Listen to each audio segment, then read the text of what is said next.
Welcome to the Tech Egg. Don't get scrambled. Enjoy the video. In this video, I will show how to replace windshield wipers, Toyota Avalon. Start by parking on level ground, turning off ignition, and lifting wiper arms carefully away from the glass.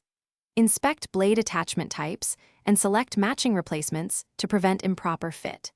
Keep a clean cloth handy to protect the windshield and wipe the arm pivot. Follow manufacturer directions for clipping or sliding the blade into place and test operation gently.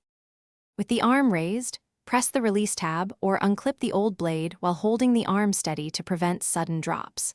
Slide the blade out from the hook or press the button on pin-style mounts and carefully remove the entire blade assembly.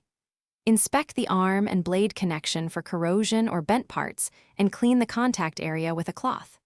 Replace only with identical attachment type to ensure secure fitment.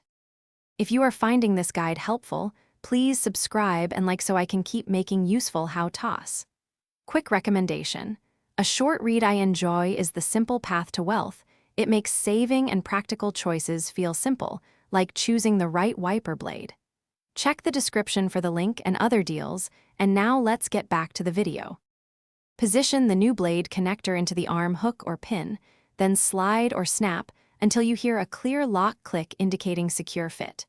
Double-check that the rubber edge is oriented toward the windshield and that the blade lays flat against glass.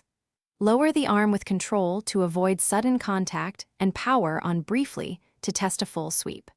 Look for even contact across the blade length and no chatter. Thanks for watching. Consider subscribing if I helped unscramble your problems.